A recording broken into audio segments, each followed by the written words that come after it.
तो फिर से रिपीट कर रहा हूँ, प्लानिंग बेसिकली क्या हुआ कि मैं जब चीज़ों को प्लान करता हूँ, ठीक है, जैसे अभी मैं बता रहा था कि मान लो कि सीबीएसई बोर्ड का एग्ज़ाम है, मुझे ट्वेल्थ का बोर्ड का एग्ज़ाम देना है, ठीक है। मैंने सोचा कि यार मुझे 90% मार्क्स लाना है, मुझे दिल्ली यूनिवर्सिटी में एडमिशन लेना है। तो दिल्ली यूनिवर्सिटी में जाना है, तो दिल्ली यूनिवर्सिटी जाने के लिए भाई मुझे 95 96% मार्क्स चाहिए। तो 96% मार्क लाने के लिए मुझे सारे पेपर्स में 90+ लाना होगा। उसमें मैं देखा कि यार अकाउंट्स के पेपर में 100 लाना ईजी है, क्योंकि मतलब ईजिली कवर अप हो जाता है, ईजिली सारे चैप्टर्स बन जाते हैं। मेरा थ्योरी पार्ट वीक है, थ्योरी पार्ट को वीक करने के लिए मुझे डेली सुबह शाम मैं थ्योरी याद करूँगा। तो ये बेसिकली हम क्या कर रहे हैं, हम चीज़ों को एडवांस में सोच रहे हैं, ठीक है, कि मुझे क्या करना होगा, मेरी स्ट्रेटेजी क्या होगी, मुझे पास्ट 10 ईयर के क्वेश्चंस बनाने होंगे, ठीक है, मुझे कुछ सेट पेपर बनाना होगा, मुझे कंसेप्ट, मुझे केस स्टडीज अच्छे से प्रैक्टिस करने होंगे। तो ये हम क्या कर रहे हैं, ये हम एडवांस में चीज़ों को सोच रहे हैं, ठीक है, कि क्या करना है, कैसे करना है, और इस काम को कौन करेगा। एक कंपनी है, अगर एक कंपनी इंडिया में कोई इन्वेस्टमेंट करने आती है, तो वो सोचेगी यार मुझे इंडिया में सबसे नंबर 1 कंपनी बननी है। तो एक दिन में तो हो नहीं जाएगा, तो वो देखेगा यार देखो इंडिया में सामान, अगर मैं अच्छे क्वालिटी को सामान को कम दाम में कम दाम में अगर बेचूं, और लोगों को अच्छे गुड्स एंड सर्विसेज में ऑफर करूं, अच्छा फिर कस्टमर सपोर्ट दूं, तो लोग मेरे सामान को ज़्यादा से ज़्यादा खरीदेंगे। फिर मैं अपने सर्विस सेंटर्स खोलूँगा, फिर मैं हर जगह अपने दुकानों को खोलूँगा, हर जगह मेरे रिटेल शॉप्स खोलेंगे, ठीक है, मुझे नए नए लोगों को रिक्रूट करना पड़ेगा। तो ये बेसिकली मैं क्या कर रहा हूँ, मैं एक फ्यूचर की चीज़ों को प्लान कर रहा हूँ एडवांस में, ठीक है। तो यही कहलाता है प्लानिंग। तो प्लानिंग बेसिकली क्या है, planning is a process of thinking in advance, ठीक है, कि क्या करना है, कैसे करना है, और इस काम को कौन करेगा। तो ये पार्ट आप लोग लिख लीजिएगा। Planning can be defined as thinking in advance, what is to be done, when it is to be done, and how it is to be done, and by whom it is.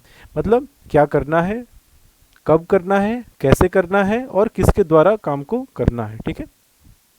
Planning involves setting objectives and deciding in advance the appropriate course of action. मतलब मैं पहले objective set करता हूँ कि मेरा objective क्या है, मैं काम को क्यों कर रहा हूँ, मैं क्या अचीव करना चाहता हूँ, और उसके बाद जो अप्रोप्रिएट कोर्स ऑफ एक्शन है, कोर्स ऑफ एक्शन का मतलब होता है एक्शन, एक्शन लेना मतलब एक काम करना, एक प्रोसेस करना, एक एक्टिविटी करना, ठीक है। कोर्स ऑफ एक्शन कि हम क्या काम को करेंगे। तो एक पहले मैं ऑब्जेक्टिव डिसाइड कर लूँगा, उसके बाद मैं क्या करूँगा कि मुझे सही प्रोसेस क्या होगा, सही तरीका क्या होगा इसको अचीव करने का, ठीक है। तो यही बेसिकली हमारा प्लानिंग है। स्क्रीनशॉट ले लेना तुम लोग, बोलना नहीं पड़े इसके लिए बार बार। चलिए अब आ जाओ फीचर्स ऑफ प्लानिंग। प्लानिंग का फीचर्स क्या है, ठीक है। तो पहला फीचर है प्लानिंग कंट्रीब्यूट्स टू ऑब्जेक्टिव। तो प्लानिंग स्टार्ट कैसे होता है, प्लानिंग बिना ऑब्जेक्टिव के स्टार्ट नहीं होता है। पहले हमारा एक ऑब्जेक्टिव होता है कि मुझे काम क्या करना है, मुझे जाना कहाँ है, ठीक है। जैसे मान लो कि कोरोना वायरस है, ठीक है, मान लो सत्यम को एक दिन मन हुआ कि यार जाते हैं, हमको समोसा खाना है, पिज्ज़ा खाना है, ठीक है। तो सत्यम ने देखा कि पहले क्या प्लान किया, समोसा खाना है, ठीक है, या मिठाई खाना है। अब ये होगा कि यार जाएं कैसे, अगर मेन रोड के थ्रू जाएंगे तो पता चला पुलिस वाले पकड़ के पीट दिए अच्छे से, ठीक है, सूजन आ गई, तो डायरेक्ट रोड से भी नहीं जा सकते हैं, तो गांव से एकदम शहर के आउटर एरिया से होके जाएंगे, ठीक है, पैदल जाएंगे कि साइकिल से जाएंगे। तो जब तक हमारा कोई एक ऑब्जेक्टिव नहीं होता है हम प्लान नहीं कर सकते हैं। तो प्लानिंग के लिए सबसे पहले हमारे क्या जरूरी है, there is to be a particular objective, और फिर उस ऑब्जेक्टिव को अचीव करने के लिए हम क्या करेंगे, प्लान बनाएंगे, ठीक है। दूसरा planning is primary function of management. किसी भी मैनेजमेंट का सबसे इंपॉर्टेंट काम होता है प्लानिंग, ठीक है। इकोनॉमिक्स में मैक्रो इकोनॉमिक, इंडियन इकोनॉमिक जब आप लोग पढ़िएगा तो उसमें हम लोग को पढ़ना है प्लानिंग कि plans, 10 year plan, 5 year plan, ये आप लोग एसएसटी में भी पढ़े होंगे कि 5 ईयर प्लान बनते हैं, 10 ईयर प्लान बनते हैं। जैसे बीजेपी गवर्नमेंट आएगा तो वो पहले ही उनका एक मैनिफेस्टो होता है, एक डॉक्यूमेंट होता है, जिसमें वो लोग पहले ही बता देते हैं कि हम, मेरी सरकार आएगी तो मैं क्या क्या करूँगा, मैं अच्छा हेल्थ केयर दूंगा, मैं बेटी बचाओ बेटी पढ़ाओ आंदोलन को मैं प्रमोट करूँगा, मैं जॉब्स का क्रिएशन करूँगा। तो ये देखो प्लान्स आ गए, जैसे गवर्नमेंट आया अगला काम होता है प्लान करना। कोरोना वायरस आ गया तो अभी प्लान किया जा रहा है कि इकोनॉमी को कैसे ओपन किया जाए, कैसे हम कामों को करें। तो कहीं भी मैनेजमेंट हो, मैनेजमेंट का मतलब क्या होता है, कौन सा लेवल ऑफ मैनेजमेंट की बात कर रहा हूँ? मैनेजमेंट मतलब होता है टॉप लेवल मैनेजमेंट का, क्योंकि मैंने बताया हुआ है कि टॉप लेवल मैनेजमेंट का काम क्या है, पॉलिसीज़ को बनाना। मिडिल लेवल मैनेजमेंट का काम क्या है, पॉलिसी को इम्प्लीमेंट करना। और लोअर लेवल का काम क्या होता है, काम को करना।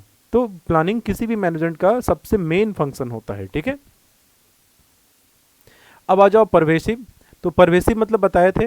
अच्छा, एक तुम लोग को शॉर्टकट में बता देता हूँ, ठीक है। तुम लोग इसको लिख लेना पूरे बिजनेस स्टडीज़ में, ठीक है। जो हम लोग ये मैनेजमेंट के पॉइंट्स जो पढ़ रहे हैं, चाहे वो मैनेजमेंट हो, चाहे वो प्लानिंग हो, चाहे वो डायरेक्टिंग हो, चाहे वो स्टाफिंग हो, चाहे वो कंट्रोलिंग हो, ठीक है।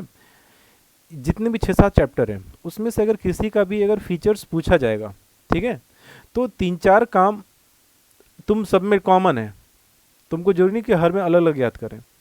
और इसे तुम लोग नोट डाउन कर लो। पहला, मैनेजमेंट के जितने भी प्रोसेस हैं, चाहे वो प्लानिंग हो, डायरेक्टिंग हो, कंट्रोलिंग हो, ऑर्गेनाइजिंग हो, स्टाफिंग हो, डायरेक्टिंग हो, सारे प्रोसेस कौन करता है, मैनेजमेंट करता है। मैनेजमेंट मतलब टॉप लेवल मैनेजमेंट। ये पहला पॉइंट, पहला फीचर आप सब में लिख सकते हैं। दूसरा, ये हमको रिजल्ट अचीव करने में हेल्प करता है, जो हमारे ऑब्जेक्टिव्स होते हैं उसको अचीव करने में हेल्प करता है। तो ये सेकंड पॉइंट भी helps in achievement of objective. इसे मुंह मार के देखो मत, इसे लिखो तुम लोग। अभी कभी फेयर करो मुझे, ये लिख रहे हैं कि नहीं आप लोग? प्रज्ञा, प्रिया, इसे लिखा या नहीं लिखा? मैं रिपीट कर देता हूँ। मैं बोल आप लोग को लिखवा देता हूँ।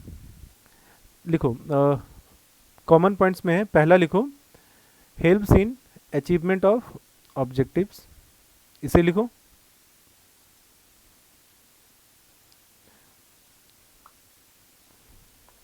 लिख लिया?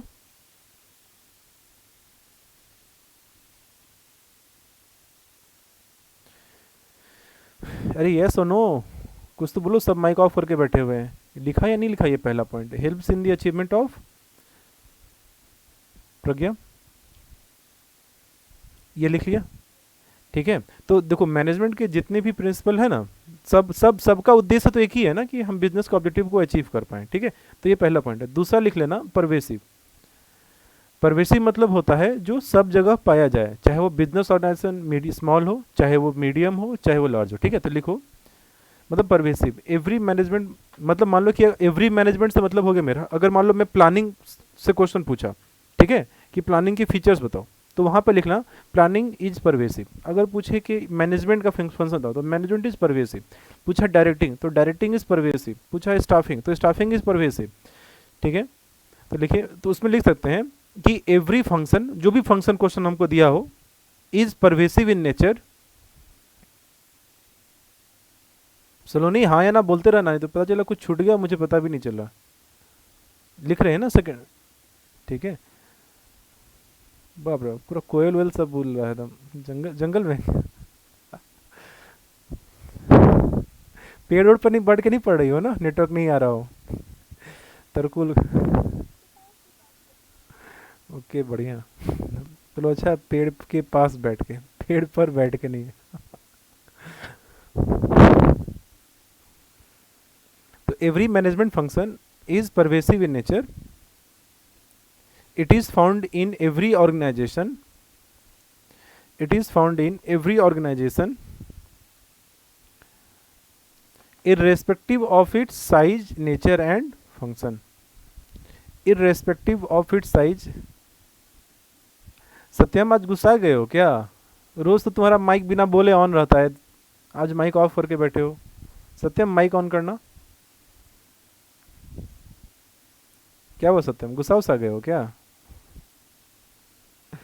नहीं तो आज माइक ऑफ कर लिया। जो नोट्स भेज दिए थे ना फ्री का, तो नोट्स मिल गया लिखा हुआ, तो लिखा है कि नहीं लिखा उसको पूरा? आज हो जाएगा पूरा? ठीक है। तो it is found irrespective of its size, nature and function, ठीक है। ये दूसरा हो गया। तीसरा लिख लो, कंटिन्यूअस फंक्शन। तीसरा लिख लो, कंटिन्यूअस फंक्शन। तो देखो, जो लोग माइक ऑन करके रह सकता है ना यार, वो माइक ऑन करके रखो, तो फिर थोड़ा सा इंटरेक्शन नहीं होता ना, दिक्कत होता है, फिर पता नहीं चलता है कि अकेले खुद ही बोल रहे हैं, बात कर रहे हैं। तुम पांचों में से रितिका कभी रहती तो उसका माइक ऑन रहता, तो एक दो आदमी माइक ऑन करके थोड़ा इंटरेक्शन बना कर रखो, इंटरेस्टिंग रहता है क्लास फिर, अगर नॉइज ना हो तो देखो कंटिन्यूअस है जो तुम्हारा मैनेजमेंट के जितने भी प्रिंसिपल्स होते हैं ना, जब तक हमारा बिजनेस है तब तक तुमको वे काम करना ही करना पड़ेगा, तब तक हमको प्लानिंग करना ही पड़ेगा, तब तक हमको मैनेजमेंट का रिक्वायरमेंट है ही मेरे लिए, तब तक मेरे लिए स्टाफिंग रहेगा ही रहेगा, तब तक मेरे लिए डायरेक्टिंग रहेगा ही रहेगा। ठीक है, तो जब तक बिजनेस है तब तक तुमको वो सारे एक्टिविटीज़ करने पड़ेंगे, जब तक तुमको स्टूडेंट हो तब तक तुमको पढ़ाई पढ़ना है, तब तक तुमको प्रिपरेशन देना होगा, एग्जाम देना है, कंटिन्यूअस प्रोसेस है। ठीक है, तो लिख लो इसके बारे में। डैश फंक्शन, ठीक है, डैश मतलब अगर मान लो प्लानिंग का बात हो रहा, क्वेश्चन प्लानिंग का होगा, अगर मान लो क्वेश्चन मैनेजमेंट का होगा, अगर स्टाफिंग, जो भी फंक्शन हो, ठीक है, तो blank function is continuous in nature. अच्छा प्रिया, वो जो लिंक भेजे थे ना मोशन वाला, तो वो मोशन का ऑनलाइन क्लासेस भी है, ठीक है, तो उसको खोल के चेक कर लेना, मम्मी तुम्हारी पूछी थी इसलिए वो हम लिंक भेजे थे। ठीक है, तो लिखो dash function is continuous in nature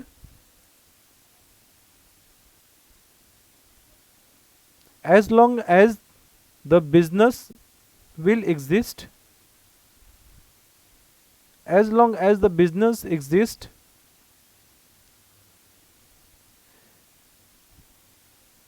then in order to survive, then in order to survive we have to keep implementing it, we have to keep implementing it,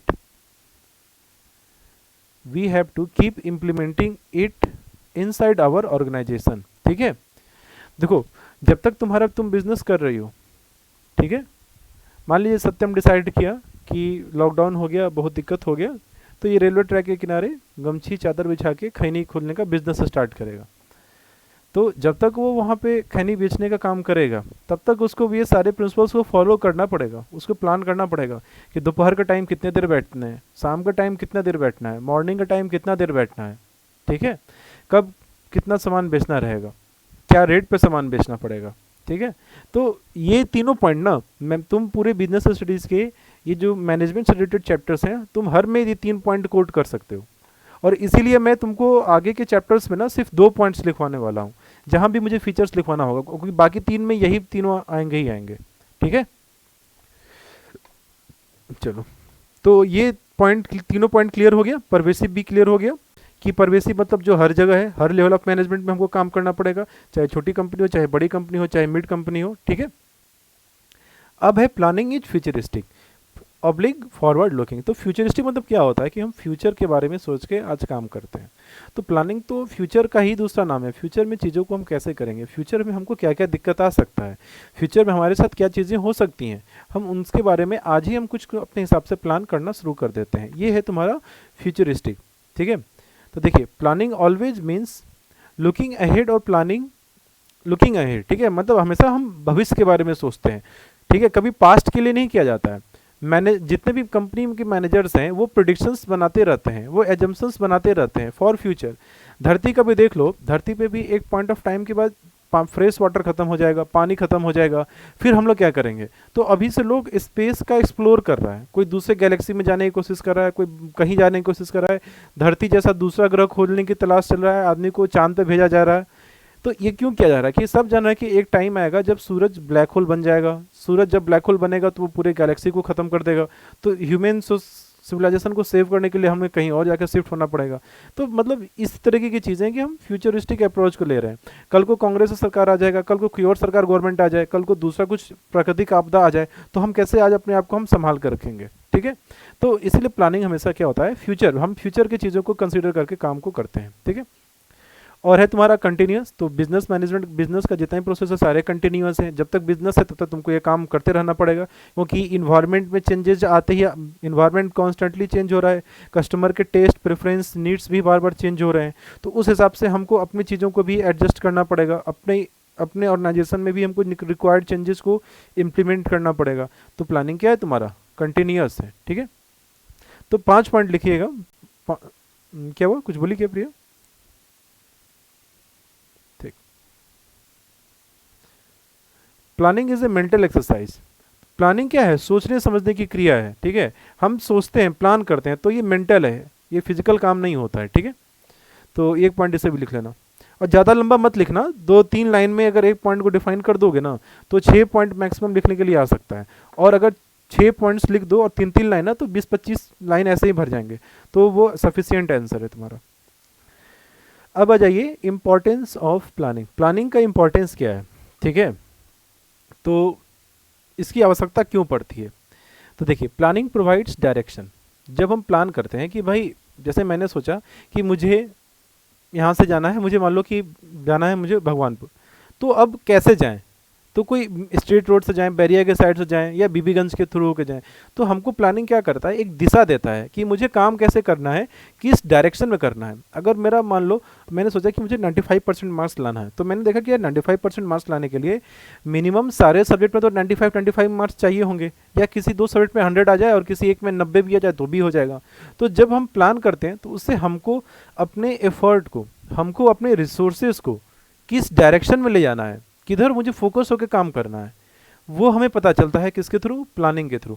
अगर प्लान नहीं रहेगा तो किसी को पता ही नहीं है कि काम कैसे करना है, वो मतलब अंधेरे में ना हाथ पांव मारने के बराबर जैसा सीन हो जाएगा। किसी को कुछ नहीं पता है क्या करना है, लोग अंधेरे में एकदम तीर मार रहे हैं बैठ के, क्योंकि किसी को दिख नहीं रहा है कि हमें आगे कहाँ जाना है। जैसे जितने भी स्टूडेंट्स पढ़ रहे हैं, जैसे चाहे प्रज्ञा हो चाहे सत्यम, अगर आप लोग का कोई आज ऑब्जेक्टिव नहीं है कि 12th में कितना मार्क्स लाना है, 12th बाद क्या करना है, डेली कितने चैप्टर्स को पढ़ के सोना है, कितना रिवीजन डेली करना है, तो तुमको कुछ पता ही नहीं चलेगा कि तुम्हारी पढ़ाई का प्रोग्रेस क्या है, तुम्हें पता ही नहीं चलेगा कि इस पढ़ाई से आपको क्या मिलने वाला है। अगर हम अभी से सोच रहे हैं कि मुझे सीए के एग्जाम के लिए पढ़ना है, अगर मैं अभी से सोच रहा हूँ कि मुझे बहुत सक्सेसफुल पर्सन बनना है, मैं ये सोच चल रहा हूँ कि मुझे दिल्ली यूनिवर्सिटी में एडमिशन करवा लेना है, तो मैं फिर अपने डेली मेहनत एफर्ट को उस हिसाब से मैं चैनलाइज करूँगा, फोकस करूँगा उस डायरेक्शन में, ठीक है। तो प्लानिंग हमको क्या देता है? एक दिशा देती है, ठीक है। क्योंकि जब हम प्लान होता है तो फिर हम उसके लिए कोर्स ऑफ एक्शन बनाते हैं कि हमको अचीव कैसे करें, ठीक है। It provides the direction to the efforts of employees. Planning makes its clear what employees have to do, how to do, etc. Planning ये बताता है कि मेरे मेहनत को हम किस डायरेक्शन में फोकस करेंगे, ठीक है। कि एम्प्लॉयज को भी पता चलता है कि उनको क्या काम करना है, कैसे करना है काम, कब तक काम को करके अचीव कर लेना है, ठीक है। तो इससे हमको क्या मिलता है? एक डायरेक्शन मिलता है। फिर है planning reduces the risk of uncertainties. तो अभी हम बताए थे कि प्लानिंग हम करते हैं, देखो अनसर्टेनिटीज मतलब क्या होता है ना, उसको लिख लो। अनसर्टेनिटीज मीन्स रिस्क, ठीक है, इसको लिख लीजिए। Uncertainties means risk. जैसे मान लो कि मैं कोचिंग पढ़ाता हूँ, और अगर मैंने पहले से सोचा था कि मैं तो बच्चों को ऑनलाइन फैसिलिटी भी दूंगा, ठीक है, इसीलिए था कि बीच बीच में भी मैं ऑनलाइन क्लासेज में कुछ कुछ वीडियोस डालते रहता था। आज देखो एकाएक मार्केट में कुछ सिचुएशन ऐसा आ गया कि लोग ऑफलाइन नहीं पढ़ा सकते हैं, ठीक है। बहुत सब कोचिंग इंस्टीट्यूट है, जैसे डायनेमिक का क्या होगा, डायनेमिक आप लोगों को पता है बंद हो गया। आप लोग का फेवरेट इंस्टीट्यूट प्रज्ञा सलोनी, आप लोग वहाँ पढ़ी थी, डायनेमिक बंद हो गया हुआ है, क्योंकि सर को ऑनलाइन कैसे जाना है वो आता ही नहीं है। वो ऑनलाइन कोचिंग कैसे किया जाए, ऑनलाइन एप्लीकेशंस को कैसे यूज़ किया जाए, ऑनलाइन फीस कैसे कलेक्ट किया जाए, ऑनलाइन भी तो पढ़ाई फ्री में नहीं होगा, ऑनलाइन पेमेंट कैसे किया जाए, बहुत लोगों को ऑनलाइन पेमेंट ऑप्शन ही नहीं पता है। एक मान लो कि अभी कुछ ऑनलाइन फॉर्म फिलअप करना हो गया, या मान लो बच्चे को अभी ऑनलाइन कोर्स में एडमिशन कराना हुआ और एक 50,000 रुपये मुझे भेजने हो, और वो मुझे बोले कि आप ऑनलाइन पैसा करो, मुझे नहीं आता है, तब तो मेरे लिए दिक्कत हो गया। तो मैं शुरू से प्लान कर रहा था कि कभी मुझे ऑनलाइन, तो आज देखो मुझे कंप्यूटर चलाना अच्छे से आता है, मेरे पास यूट्यूब का चैनल है, मैं ऑनलाइन नोट्स बना के पीडीएफ बना के भेज सकता हूँ, मुझे ऐसी चीज़ें आती हैं। तो मैं आज के टाइम पे ये जो अनसर्टेनिटी अराइज हुआ है, आज जो कंडीशन जो आपदा मेरे सामने आ गई है, मुझे तो फीस तो मिल गया, सबसे सारे बच्चों से फीस मिल गया, देखो तुम लोग का क्लास भी चल रहा है, तो मुझे क्या इससे कोई मेरा बिजनेस कोचिंग पे कुछ फर्क पड़ रहा है? उतना नहीं पड़ा ना, या पड़ा होगा तो बहुत कम पड़ा होगा। और जिन लोगों को साफ नहीं आता होगा भाई, उनका क्या हुआ होगा भाई, उनका तो बंद हो गया बिजनेस। तो समझ में आया? तो इसलिए प्लानिंग क्या करता है, हमें अनसर्टेनिटीज से बचाता है। तीसरा, planning reduces overlapping and wasteful activities, ठीक है। तो देखो ओवरलैप मतलब क्या होता है कि एक काम एक आदमी किया फिर दूसरा काम दूसरे को भी कर दिया। जैसे मान लो कि घर है, घर में मान लो प्रिया है, प्रिया की बहन है, ठीक है। तो मॉर्निंग में सो के उठी, प्रिया प्रिया ने झाड़ू मार दिया। उसकी बहन को नहीं पता था कि इसकी सिस्टर ने झाड़ू मार दिया, इसकी बहन ने भी झाड़ू मार दिया। फिर इसे मम्मी को नहीं पता, मम्मी ने भी मार दिया। तो एक ही काम 4 बार हो रहा है, क्योंकि किसी को लाइक पता नहीं है कि उनका काम क्या है। जैसे अगर यही रहता, एक आदमी का काम है कि तुम ये काम करो, एक आदमी का काम था ये, एक आदमी का काम है ये। अगर मान लो कि हर इंसान को ये पता होता है कि ये काम, अच्छा अच्छा ये काम तो बनाने का, रोटी बेलने वाला काम तो इसका था, इसने रोटी बेल कर ये रोटी बेलेगा, मैं रोटी सेकूंगा, ये रोटी को पलटेगा, ठीक है। अगर ऑर्गेनाइजेशन हो गया कि राम, श्याम और मोहन है, राम का काम है कि इसकी कोई रॉ मटेरियल को परचेज करना, श्याम का काम है उस रॉ मटेरियल को फिनिश गुड्स में बेचना, सॉरी कन्वर्ट करना, और तीसरे का काम है श्याम का उस सामान को बेचना जाके मार्केट में। तो तीनों को अपना काम पता है, तो कोई दूसरे के, एक दूसरे के काम में कोई मतलब टांग नहीं अड़ा रहा है, या उनका काम एक दूसरे से कन्फ्लिक्ट या मतलब कन्फ्लिक्ट नहीं राइज होगा। और वेस्टफुल एक्टिविटी जो जहाँ पे बर्बादी होता है, ठीक है। जैसे अगर हम प्लानिंग करते हैं तो प्लानिंग में कोऑर्डिनेशन, कोऑपरेशन दोनों को मिलकर किया जाता है। इफेक्टिवनेस और इफिशियंसी दोनों का ध्यान रखा जाता है कि कैसे हम इस काम को अच्छे से अचीव कर पाएँ। तो जहाँ पे इफेक्टिवनेस होगा, जहाँ इफिशियंसी होगा, वहाँ पे काम तो वेस्टफुल बर्बादी होगी नहीं, और काम अच्छे तरीके से हम कर पाएंगे, अचीव कर पाएंगे, रिजल्ट हमारा अच्छे से हो पाएगा, ठीक है। तो देखिए, the organisational plans are made. तो देखो ऑर्गेनाइजेशनल प्लान्स बोल रहा है, ऑर्गेनाइजेशनल प्लान का मतलब क्या होता है, लिख लो इसको, इसको लिख लीजिए। ऑर्गेनाइजेशनल प्लान मीन्स, इसको लिखो तुम लोग, organisational plan means plans of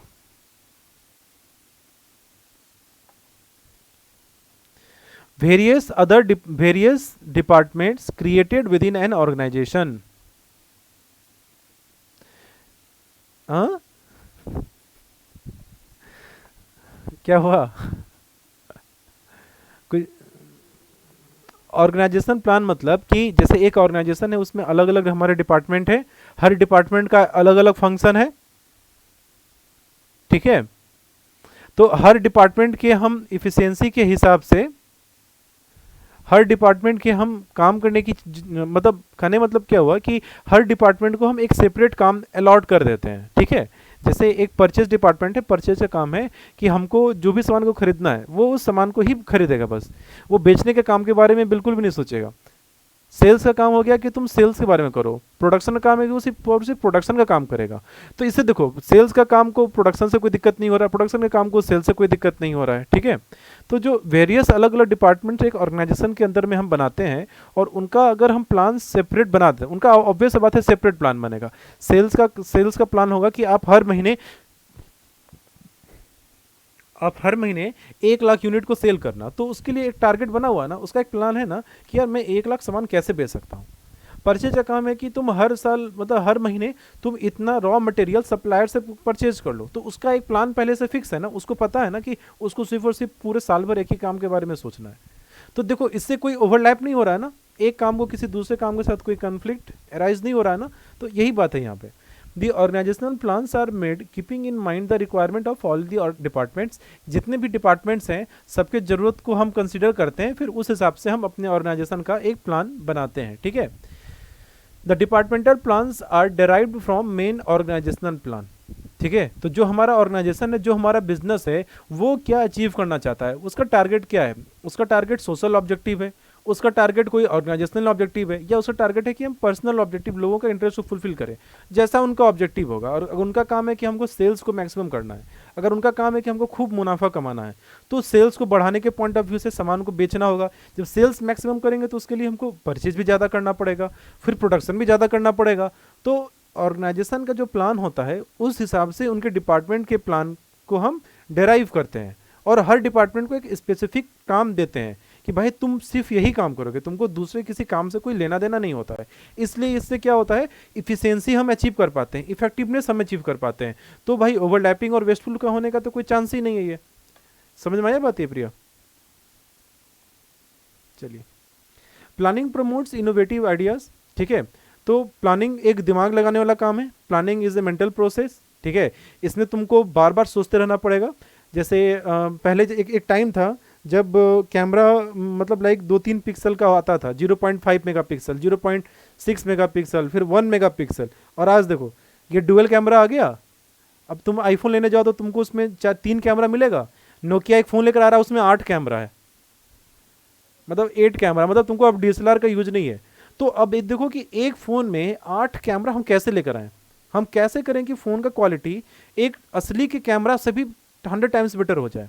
अभी Xiaomi एक फ़ोन लेकर आया है, उसमें पता है कितना मेगापिक्सल है? 110 मेगापिक्सल कैमरा है उसमें, 110 मेगापिक्सल। मतलब अगर डॉक्टर को ऑपरेशन करना होगा ना, तो वो कैमरा देखेगा नहीं, बस फोटो खींचेगा और जूम करके देख लेगा वो।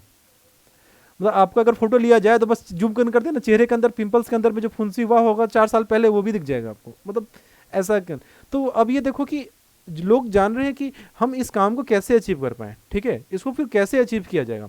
तो प्लानिंग से क्या होता है, इनोवेटिव आइडियाज़ आते हैं, क्योंकि प्लानिंग में क्या होता है, it requires a very high thinking, ठीक है, and it is an intellectual, intellectual मतलब इंटेलेक्ट, इंटेलेक्ट मतलब दिमाग, ठीक है।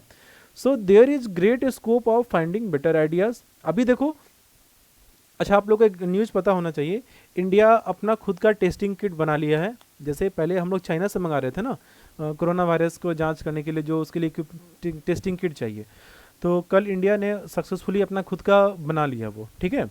तो अभी देखो, मतलब ये अभी गवर्नमेंट को नीड समझ में आया कि यार अभी अगर हम दूसरे कंट्री से सामान खरीदेंगे तो पैसा भी डूबा, और चाइना जो सामान दिया वो आधा से आधा क्या था, फॉल्टी सामान था, वो ख़राब सामान था। तो हमको नीड महसूस हुआ कि यार हमको अपने यहाँ भी अगर हम बना लें तो हमको बाहर से खरीदने का जरूरत नहीं पड़ेगा। तो पहले एक प्लान बना कि यार इसको हम कैसे बनाया जाए, हमको क्या क्या इक्विपमेंट चाहिए और हम इसको कैसे अचीव कर पाएँ। तो तुम्हारा सामान बनकर आ गया। तो प्लानिंग जब आप इम्प्लीमेंट करते हैं, तब आपको नए नए आइडियाज़ कि यार इस काम को इससे बेटर तरीके से भी किया जा सकता है क्या, इससे भी अच्छे तरीके से करने का कोई तरीका है क्या। इसीलिए प्लानिंग क्या करता है, नए नए आइडियाज़ को क्रिएट करता है, ठीक है।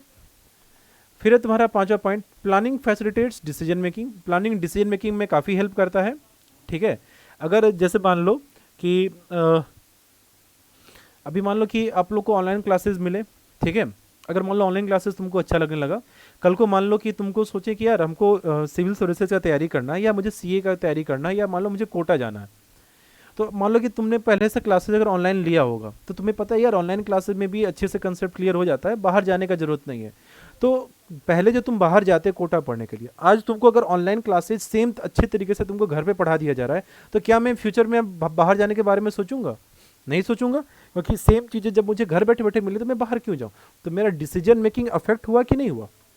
तो प्लान इसी तरीके से हमारे डिसीजन मेकिंग को क्या करता है, अफेक्ट करता है। हम प्लान सोचते हैं कि 4 साल बाद अगर मान लो इस तरीके का सिचुएशन दोबारा मेरे सामने आ जाए, ठीक है, अगर दोबारा से कोई दूसरा वायरस तीसरा वायरस आ जाए, तो मेरा बिजनेस अफेक्टेड हो जाएगा।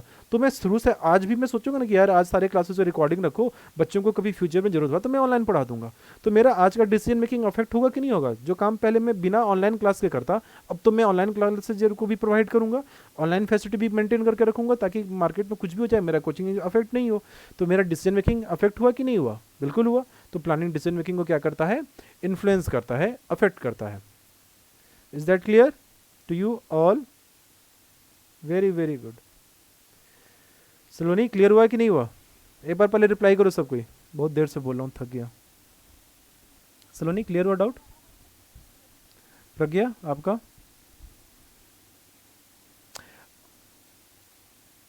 प्रज्ञा डाउट क्लियर हुआ या नहीं हुआ? अब ये बताओ, आज जो तुम लोग को नोट्स भेजे हैं वो लिखा या नहीं लिखा इकोनॉमिक्स का? सलोनी, प्रज्ञा, ग्रुप पे जो मैं नोट्स डाला था वो भी देखे हैं। सलोनी तुम? आपकी बहन ने फोटो अपलोड किया था आपका, लेकिन वो ग्रुप का मैसेज नहीं देखा था। आप आज इकोनॉमिक्स का नोट्स का फोटो डाला था कि आज उसे लिख लो, आज क्लास में डिस्कस होगा। थोड़ा सा रहो अवेयर यार, आज वो डिस्कस करना था, आप लिखी नहीं तो फिर डिस्कस क्या होगा। व्हाट्सएप ग्रुप चेक करते रहो, ठीक है, बराबर उस पर बार बार, और उसे उसे आज लिख लेना, ठीक है। इकोनॉमिक्स का नेशनल इनकम का पूरा नोट्स मैंने डाला है, ठीक है, तो उसे आज पूरा फेयर कर लेना, फिर परसों के क्लास में उसको डिस्कस करेंगे, ठीक है। चलो ठीक है, अब आ जाओ लिमिटेशंस ऑफ प्लानिंग। तो हर चीज़ का अपना एक डिमेरिट होता है। फूल है तो कांटे हैं, दिन है तो रात है, तो अगर कुछ अच्छाई है तो कुछ बुराई भी है, ठीक है। गुलशन सर हैं, अच्छे हैं तो कुछ बुराई भी है, ठीक है। चिल्लाते बहुत है। तो लिमिटेशंस क्या है? लिमिटेशंस है प्लानिंग लीड्स टू रिजिडिटी, ठीक है। तो देखो रिजिडिटी का मतलब क्या होता है, रिजिड होना मतलब ढीठ होना, ठीक है। तो होता क्या है कि देखो अगर मैं एक बार कोई प्लान अगर डिसाइड कर लूँ तो उसे एकाएक चेंज कर पाना मेरे लिए मुश्किल होता है, ठीक है। तो देखिए अगर एक बार प्लान मैंने एडवांस में बना लिया, अगर आज मान लो मैंने डिसीजन एक ले लिया कि यार मेरे को कल से ये काम करना है और एकाएक उसे चेंज करना पड़ जाए तो वो चेंज करना बड़ा मुश्किल हो जाता है, ठीक है। तो यही है सब पहला डिमेरिट।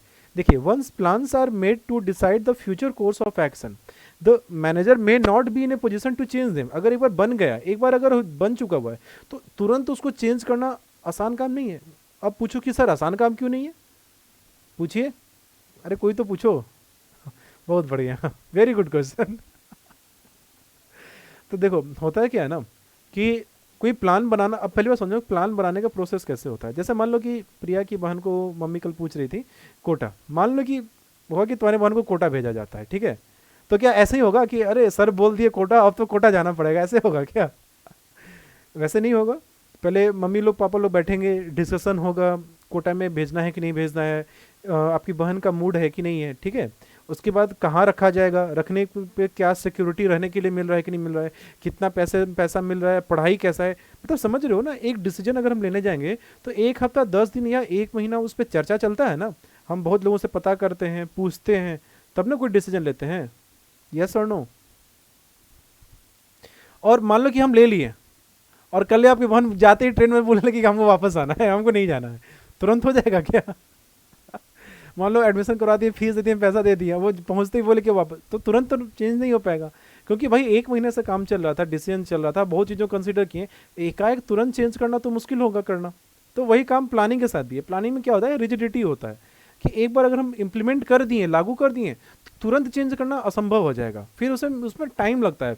फिर बोलेंगे अरे बेटा जाओ, रहो, काहे घबरा रही हो, कोई दिक्कत नहीं है, हम लोग आते रहेंगे ना, बार बार हम लोग वीडियो कॉल करते रहेंगे ना, तुम पर घबराओ मत।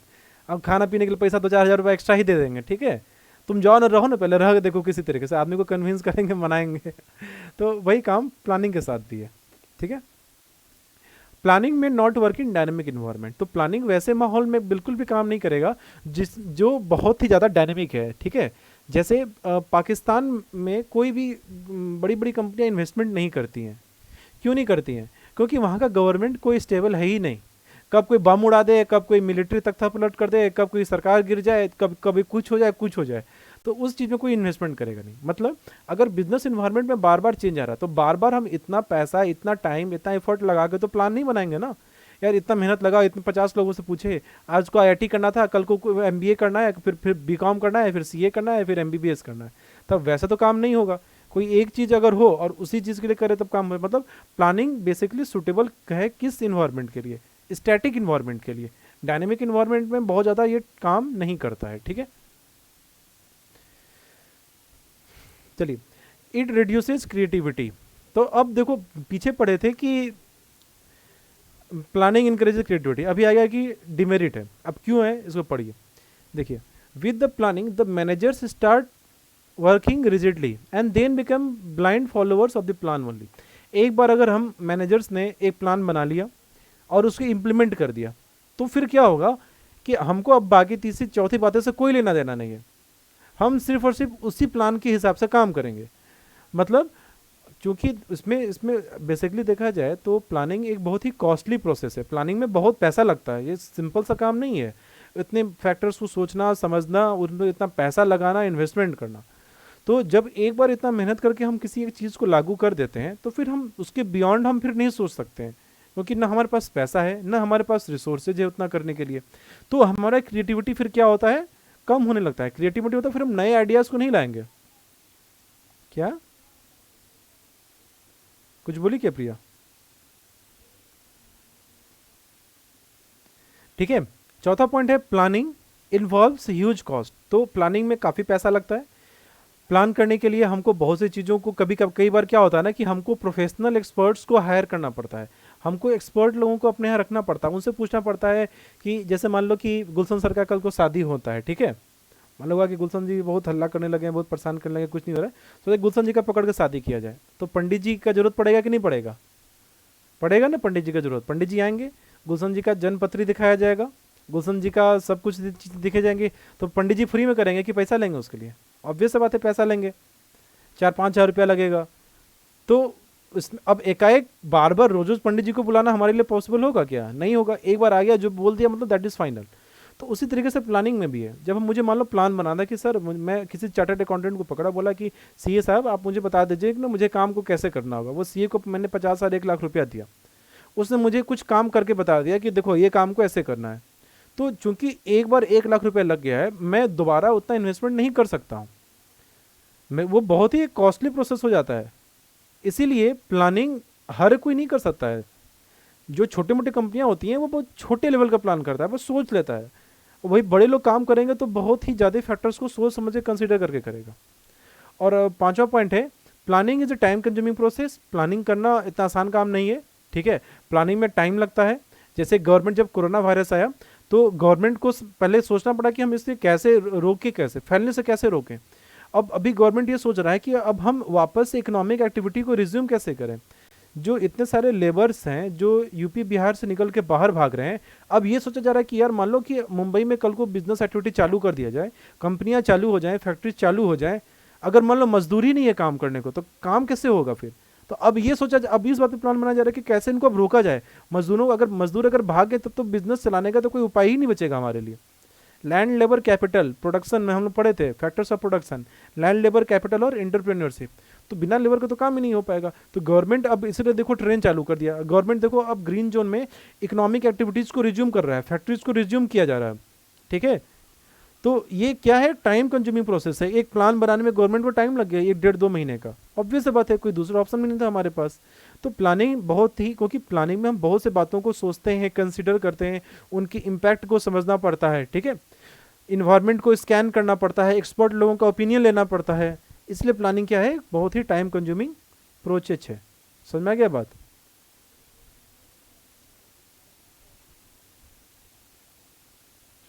चलिए, अब है एक्सटर्नल लिमिटेशंस ऑफ प्लानिंग। तो इसमें भी देख लो कि मान लो कि कोई नेचुरल कैलेमिटी आ गया, जैसे मान लो कि अभी कोरोना वायरस आ गया, तो प्लानिंग कोई काम कर रहा है इस पे? नहीं, कुछ नहीं कर सकते, बिजनेस तो बंद होगा ही होगा। अब तो बिजनेस कर नहीं सकते। भूकंप आ गया, आग लग गया, दिल्ली में पता चला रोज भूकंप आ रहा है आजकल, तो उसके लिए कोई उपाय है क्या? भूकंप को रोक सकते हैं क्या? नहीं। चेंज इन कंपटीटर्स पॉलिसी, मान लो कि मेरा कंपटीटर था, ठीक है, हम सोचे थे अबे ये कंपटीटर ये 5 रुपए का पेन बेच रहा है, हम 4 रुपए में पेन बेच रहे हैं। एक आए कल को मेरा कंप्यूटर 1 रुपए का पेन कर दिया, अब हम 1 रुपए तो कर नहीं सकते क्योंकि हमको लॉस हो जाएगा, तो मेरा प्लानिंग फिर वहाँ फेल हो जाएगा। कंज्यूमर में कंज्यूमर का टेस्ट प्रेफरेंस, अभी याद है पहले कुछ साल पहले एक बैग मार्केट में चलता था जो बंटी एंड बबली वाला बैग था, लंबा सा फीता कमर पे लटका के था ना बैग। अब आजकल दिख रहा है क्या वापस से लोग स्कूल बैग पर आ गया कि नहीं घूम फिर के फिर? तो कंज्यूमर का एकाएक टेस्ट प्रेफरेंस अगर चेंज हो जाए, उसका प्रायोरिटी अगर चेंज हो जाएगा तो भाई कुछ नहीं किया जा सकता है। आज कितना भी उसको प्रमोट किया जाए, लोग उस बैग को यूज नहीं कर रहा है, क्योंकि वो एक तो साइकिल चलाते चलाते, तो मेरा तो कई बार बैग साइकिल के पहिए में फंस गया था, कहीं टूट के नीचे गिर जाता, या कोई कोई उसे चोरी कर लेता था, कैसे पकड़ा, गर्दन पकड़ के फंस लेके खींच के भाग गया। वो ज़्यादा उसमें मतलब मजबूत भी नहीं होता था वो। तो एकाएक आंधी की तरह आया, तूफान की तरह चला गया, ठीक है। तो ये हुआ कि कंज्यूमर का टेस्ट प्रेफरेंस अगर एकाएक चेंज हो जाए, ठीक है। जैसे नोकिया का देख लो, नोकिया का फ़ोन मार्केट से गायब हो गया कि नहीं हो गया? एक टाइम था जो नोकिया का मार्केट पे कैप्चर था। तो एकाएक जब कंज्यूमर का टेस्ट प्रेफरेंस ही चेंज हो जाएगा तो आप तो कुछ नहीं कर सकते हैं फिर, ठीक है। या change in technology, touch screen से आप कीपैड से टच स्क्रीन पर लोग आ गया, तो आप तो उसको रोक नहीं सकते थे, ठीक है। टेक्नोलॉजी ही पुराना हो गया, कुछ अच्छा टेक्नोलॉजी आ गया तो लोग पुराने टेक्नोलॉजी को तो तुरंत ही छोड़ देगा। गवर्नमेंट की पॉलिसीज में चेंज हो जाए, गवर्नमेंट मान लो कि पहले बोला कि हम 5% टैक्स लगाएंगे, एक गवर्नमेंट बोल देगा 30%, क्या आप काम कुछ कर सकते हैं क्या? आपकी कीमतें सामान तो बढ़ेंगी बढ़ेंगी, फिर तो कोई उपाय ही नहीं है इसको कम करके रखने का। तो ये है एक्सटर्नल लिमिटेशंस ऑफ प्लानिंग। समझ में आया बात? बाप रे बाप, अरे बहुत हो गया, ठीक है, इतना इतना फेयर कर लेना तुम लोग जाके आज, ठीक है। और तुम लोग क्या नाम इसका, सत्यम और कौन है, सलोनी और प्रज्ञा, आप लोग का इकोनॉमिक्स में जो स्टार्टिंग का मैक्रो का 2-3 चैप्टर छूटा हुआ है, इसे आज फेयर कर लो, ठीक है। मैं आप लोगों के लिए एक शॉर्ट वीडियो बना दूंगा, लाइक 5-10 मिनट का, एक्सप्लेन करके आप लोग को वो पर्सनल भेज दूंगा, आप लोग उसको कर लेना। तो जब आप लोग इनके बराबर के चैप्टर्स पा जाओगे तो हम लोग मैक्रो इकोनॉमिक्स को कंटिन्यू करेंगे, ठीक है। फिर इंडियन इकोनॉमी अभी चलेगा, इंडियन इकोनॉमी में वो भी काफ़ी दिन से बंद पड़ा हुआ है, तो इंडियन इकोनॉमी हम लोग परसों के लेक्चर में पढ़ेंगे। तो और बीएसटी का भी मैं आप लोग को ना नोट्स ही दे दूंगा, अब आप लोग को खुद से लिखने की भी जरूरत नहीं है, क्योंकि इतना बात मुझे समझाना पड़ता है, फिर आप लोग को लिखना है, फिर 1 घंटा मेहनत फालतू का जा रहा है। ऐसे अगर मैं आप लोग को नोट्स पहले से दे दूंगा तो लाइक 30 मिनट में इकोनॉमिक्स हो जाएगा और 30 मिनट में बीएसटी भी हो जाएगा, ठीक है। तो अगली क्लास से आप लोग को मैं बीएसटी का भी नोट्स दे दूंगा और इकोनॉमिक्स का भी नोट्स मिल जाएगा। हम लोग क्लास में डिस्कस करेंगे, चीज़ों को समझेंगे, कोई डाउट होगा तो उसको पूछेंगे, ठीक है। और एक दिन मैं आप लोग का टेस्ट लूँगा, तो जिस दिन टेस्ट होगा उस दिन आप लोग का एक कंडीशन है, शांति से बैठ के कहीं पे ऑडियो ऑन तो रहेगा ही रहेगा और वीडियो ऑन करके फ़ोन थोड़ा डिस्टेंस पर रख के टेस्ट देना रहेगा, ठीक है। नो सर क्या मतलब, कहीं ढंग के रूम में चल जाना, कोई डिस्टर्ब ना करे, घर में बता देना कि आज टेस्ट हो रहा है, ठीक है। जगह नहीं है तो चलो ठीक है, तब माइक ऑन करना, तो फिर मैं वो एमसीक्यू टाइप का टेस्ट लूँगा, ठीक है। या मैं ऐसे क्वेश्चन ही डिस्कस कर लूँगा, लिखने का जरूरत भी नहीं है, चलो हटाओ, ठीक है। अब ना ना ना, एमसीक्यू तो तुम लोग को है ही नहीं, सीबीएसई में तो 10 एमसीक्यू आता है, उससे क्या होगा। 90% ऑब्जेक्ट एम वो है तुम्हारा, और तुम लोग का रिटन एबिलिटी क्या है, कैसे लिख रहे हो, वो सब चीज़ भी देखनी है ना, ठीक है। कुछ क्वेश्चंस लिख लेना, 1-2 क्वेश्चन लिख के आंसर देना मुझे, 5 मिनट का टाइम रहेगा उसके अंदर, ताकि तुम लोग नकल या चोरी नहीं कर पाओ। है यहाँ पे 1-2 स्टूडेंट तो चोरी कर सक। हाँ ठीक है, तुम्हारा इसीलिए भी कुछ दिन के बाद, 1 हफ्ते के बाद, 1 हफ्ते या 10 दिन के बाद, क्योंकि लॉकडाउन अब समझो चलने वाला, लंबा चलेगा। बिहार में केसेस पता है ना बढ़ना शुरू हो गए हैं, मुजफ्फरपुर में 10 केस हो गया हुआ, डेली 2-3 केस आ रहा है अब। जब जब तक ये, तो फिर लॉकडाउन का कोई उपाय नहीं है, अगस्त सितंबर तक चलेगा मे बी ये। तो टेस्ट लेना, टेस्ट बहुत इंपॉर्टेंट है। सीबीएसई में तो बच्चों का तो अकाउंट से पेपर इतना गड़बड़ हो गया था, मतलब जो बच्चे का प्रिपरेशन हम लोग करवाए थे, और बीएसटी में भी गड़बड़ हो गया, प्रेजेंटेशन अच्छे से नहीं था, नहीं तो मार्क्स और अच्छा था। तो ये सब चीज़ों पर भी मुझे ध्यान देना है। और सलोनी स्पेशली आप पे तो मैं पापा मम्मी दोनों से बात करूँगा, अगर आपका मार्क्स गड़बड़ आया तो, अगर गड़बड़ आया तब आप उतना मेहनत नहीं करें जितना आपको मेहनत करना चाहिए। हाँ ठीक है, इसीलिए टेस्ट लेंगे, और टेस्ट लेंगे तो फिर पता चलेगा कि कैसा क्या था, ठीक है। तो अभी अच्छे से पढ़ो, अभी बीएसटी पढ़ो, नोट्स बनाओ, कुछ भी दिक्कत हो रहा है मेरे से पूछो, ठीक है। क्योंकि फिर केस स्टडी में रिवीजन करवाऊंगा, फिर केस स्टडी में ये मत पूछना कि सर ये किस चैप्टर का कौन सा पॉइंट है, ठीक है। तो चलिए अभी फिलहाल घबराओ मत, अभी अभी जो चल रहा है उसको अच्छे से लिखो, फिर हम लोग बाद में करेंगे। और इकोनॉमिक्स पूरा आज फेयर कर लो, ठीक है, जितना भी नोट्स मैंने भेजा है आज पूरा एनी हाउ फेयर कर लो पूरा। अगर आज कर लोगे तो कल मैं एक अगले नेक्स्ट चैप्टर का भी दे दूंगा, method of calculation of national income, उसका क्लास लेना पड़ेगा, ठीक है। तो नोट्स आप लोग को पहले एडवांस दे दूंगा, तो आज आप लोग सारा फेयर कर लेना। और अकाउंट्स अच्छा चल रहा है आप लोग का, चल रहा है अच्छा से, कि कुछ दिक्कत हो रही है अकाउंट्स में। प्रिया, अकाउंट्स में कुछ इशू दिक्कत। हाँ वो फेस टू फेस वाला फीलिंग नहीं आ रहा होगा ना, फेस टू फेस वाला, तो उसका तो कोई उपाय नहीं है ना फिर, उसका तो कोई उपाय नहीं है, तो उसके बारे में सोचना ही नहीं है फिर, वो तो बात होना ही नहीं चाहिए। उसके अलावा कोई दिक्कत सलोनी आपको, सलोनी आपको।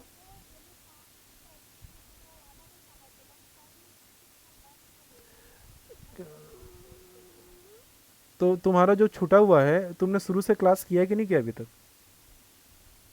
स्टार्ट, तब कहाँ से समझ में आएगा। पार्टनरशिप सबसे टफ टॉपिक है, तो पार्टनरशिप ऐसा टॉपिक है जो सीए में भी पढ़ना है तुमको, जो 12th में भी है, बीकॉम में भी है, और हम मुझे तीनों जगह दिक्कत हुआ है।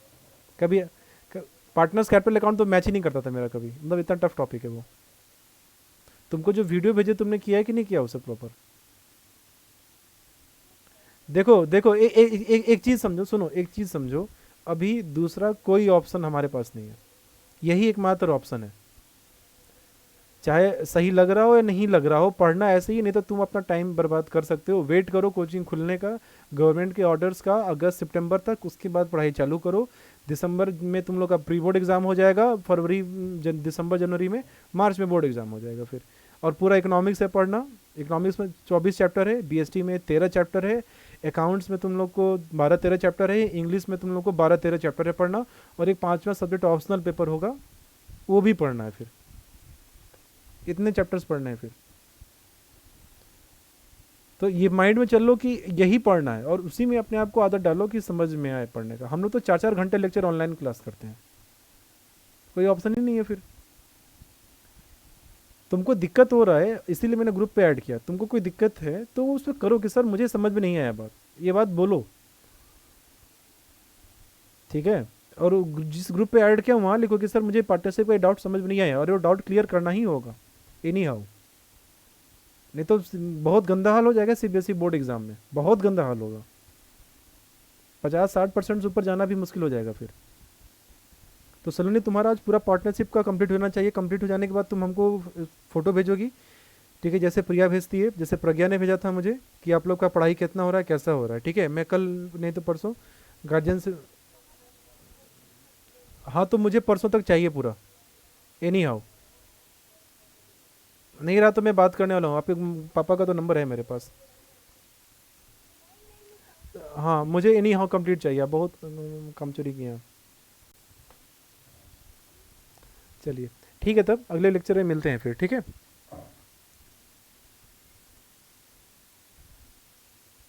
हो गया, एग्जिट कीजिए क्लास, प्रसादी नहीं मिलेगा।